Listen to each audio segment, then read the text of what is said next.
ਸਤਿ ਸ਼੍ਰੀ ਅਕਾਲ ਫਰੈਂਡਸ, ਸਵਾਗਤ ਹੈ ਤੁਹਾਡੇ ਆਪਣੇ YouTube ਚੈਨਲ ਤੇ ਜਿਹਦਾ ਨਾਮ ਹੈ ਮੈਜਿਕ ਮੈਡਨੈਸ। ਦੋਸਤੋ, ਅੱਜ ਦੀ ਜਿਹੜੀ ਇਹ ਟ੍ਰਿਕ ਹੈ ਉਹ ਇਹ ਹੈ ਵੀ ਇਹ ਛੋਟੀ ਸਟਿਕ ਹੈ ਜਿਹੜੀ ਇਹਨੂੰ ਆਪਾਂ ਕਿਵੇਂ ਅਪੀਅਰ ਤੇ ਡਿਸਅਪੀਅਰ ਕਰ ਸਕਦੇ ਹਾਂ। ਬਹੁਤ ਹੀ ਕੂਲ ਟ੍ਰਿਕ ਹੈ ਤੇ ਬਹੁਤ ਹੀ ਈਜ਼ੀ ਹੈ, ਆਰਾਮ ਨਾਲ ਤੁਸੀਂ ਸਿੱਖ ਸਕਦੇ ਹੋ ਤੇ ਬਹੁਤ ਹੀ ਵਧੀਆ ਟ੍ਰਿਕ ਹੈ। ਤੇ ਦੋਸਤੋ, ਸਭ ਤੋਂ ਪਹਿਲਾਂ ਜੇਕਰ ਤੁਸੀਂ ਸਾਡੇ ਚੈਨਲ ਤੇ ਨਵੇਂ ਹੋ ਤਾਂ ਪਲੀਜ਼ ਪਹਿਲਾਂ ਸਬਸਕ੍ਰਾਈਬ ਕਰ ਲਓ ਤੇ ਨਾਲ ਹੀ ਦਿੱਤੇ ਹੋਏ ਬੈਲ ਆਈਕਨ ਨੂੰ ਵੀ ਜ਼ਰੂਰ ਪ੍ਰੈਸ ਕਰ ਲਿਓ ਤਾਂ ਕਿ ਸਾਡੀਆਂ ਆਉਣ ਵਾਲੀਆਂ ਵੀਡੀਓਜ਼ ਦੀ ਨੋਟੀਫਿਕੇਸ਼ਨ ਤੁਹਾਨੂੰ ਮਿਲ ਸਕੇ। ਤੇ ਆਓ ਸ਼ੁਰੂ ਕਰਦੇ ਹਾਂ ਅੱਜ ਦੀ ਵੀਡੀਓ।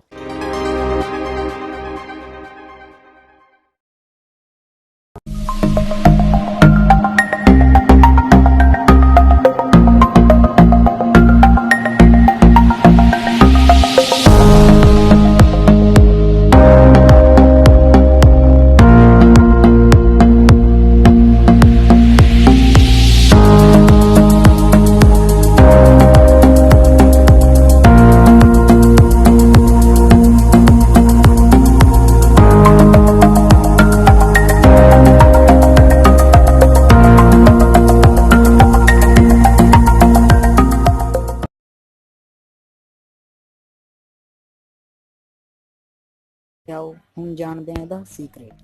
ਹਾਂਜੀ ਦੋਸਤੋ, ਇਹਦੇ ਲਈ ਤੁਸੀਂ ਕੁਛ ਨਹੀਂ ਕਰਨਾ, ਸਿਰਫ ਇੱਕ ਸਟਿਕ ਚਾਹੀਦੀ ਹੈ ਤੇ ਇੱਕ ਸੈਲੋ ਟੇਪ ਦਾ ਛੋਟਾ ਜਿਹਾ ਟੁਕੜਾ। ਸੈਲੋ ਟੇਪ ਲੈ ਕੇ ਤੁਸੀਂ ਉਹਨੂੰ ਆਪਣੇ ਥੰਬ ਦੇ ਉੱਪਰ ਇੱਥੇ ਲਗਾ ਸਕਦੇ ਹੋ ਤੇ ਸਟਿਕ ਦੇ ਨਾਲ।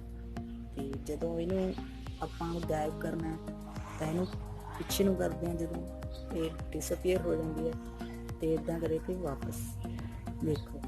ਇਸ ਤਰ੍ਹਾਂ ਤੁਸੀਂ ਇੱਥੇ ਟੇਪ ਦਾ ਇੱਕ ਪੀਸ ਲਗਾ ਸਕਦੇ ਹੋ, ਸੈਲੋ ਟੇਪ ਦਾ। ਤੇ ਇਸ ਤਰ੍ਹਾਂ ਇਹ ਮੈਜਿਕ ਟ੍ਰਿਕ ਕਰ ਸਕਦੇ ਹੋ। ਇਹ ਥੰਬ ਦੇ ਬਿਲਕੁਲ ਪਿੱਛੇ ਆ ਜਾਂਦੀ ਹੈ ਸਟਿਕ। ਇਹਨੂੰ ਬਿਲਕੁਲ ਸਿੱਧਾ ਕਰਕੇ ਲਗਾਓ ਤਾਂ ਕਿ ਇੱਧਰ ਉੱਧਰ ਇਹ ਦਿਖੇ ਨਾ। ਇਸ ਤਰ੍ਹਾਂ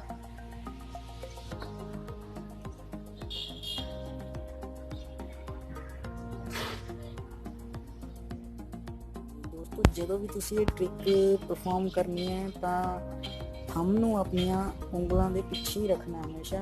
ਇਸ ਤਰ੍ਹਾਂ ਅੱਗੇ ਰੱਖੋਗੇ ਤਾਂ ਫਿਰ ਪਤਾ ਹੀ ਲੱਗ ਜੂਗਾ। ਇਸ ਤਰ੍ਹਾਂ ਹਮੇਸ਼ਾ ਪਿੱਛੇ ਰੱਖਣਾ ਥੰਬ ਨੂੰ ਉਂਗਲਾਂ ਦੇ, ਤੇ ਇਸ ਤਰ੍ਹਾਂ ਇਹ ਮੈਜਿਕ ਟ੍ਰਿਕ ਤੁਸੀਂ ਕਰ ਸਕਦੇ ਹੋ। ਦੋਸਤੋ, ਕਿਵੇਂ ਲੱਗੀ ਇਹ ਟ੍ਰਿਕ ਤੁਹਾਨੂੰ?